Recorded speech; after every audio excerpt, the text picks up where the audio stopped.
Assalamualaikum warahmatullahi wabarakatuh.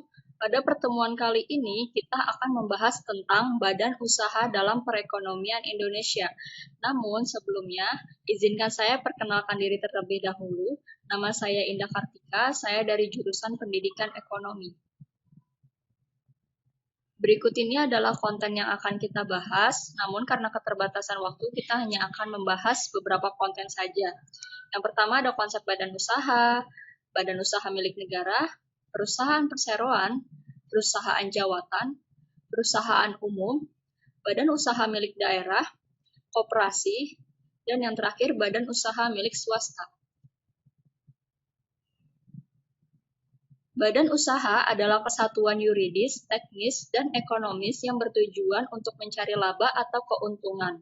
Badan usaha seringkali disamakan dengan perusahaan, namun pada kenyataannya berbeda. Badan usaha adalah lembaga, sementara perusahaan adalah tempat di mana badan usaha mengolah faktor-faktor produksi. Badan usaha milik negara atau yang biasa disingkat BUMN.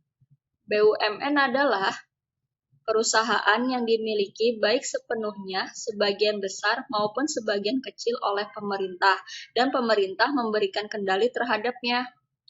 BUMN dibagi menjadi 3, pertama ada perusahaan perseroan, perusahaan jawatan, dan perusahaan umum. Tujuan dari BUMN adalah 1. Memberikan kontribusi untuk pertumbuhan dan perkembangan ekonomi secara nasional. 2. Memberikan tambahan pendapatan atau kekayaan negara serta keuntungan finansial. 3. Berperan dalam menyediakan barang dan jasa yang berkualitas supaya kebutuhan masyarakat dapat terpenuhi. 4. Sebagai pionir berbagai kegiatan usaha, khususnya yang tidak ditekuni oleh koperasi atau pihak swasta. 5. Berpartisipasi dalam pembimbingan dan bantuan bagi masyarakat, koperasi, dan pengusaha ekonomi lemah. Berikut ini adalah contoh dari BUMN, ada Pertamina, Telkom Indonesia, BNI, Kereta Api, dan lain-lain.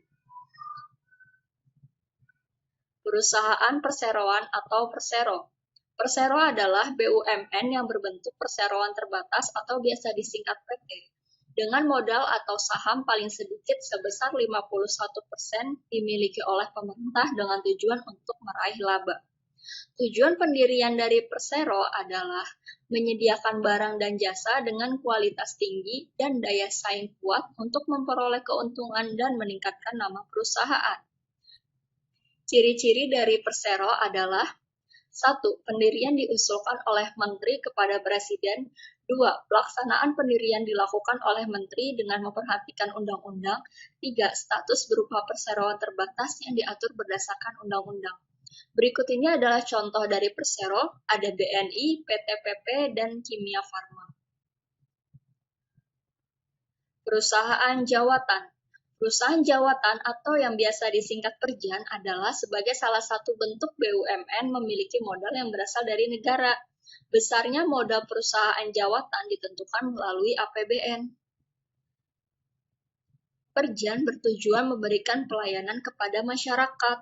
Namun, karena tujuan tersebut, Perjan tidak mendapat pemasukan untuk menanggulangi kebutuhan operasionalnya. Oleh sebab itu, bentuk BUMN ini sudah tidak diterapkan lagi.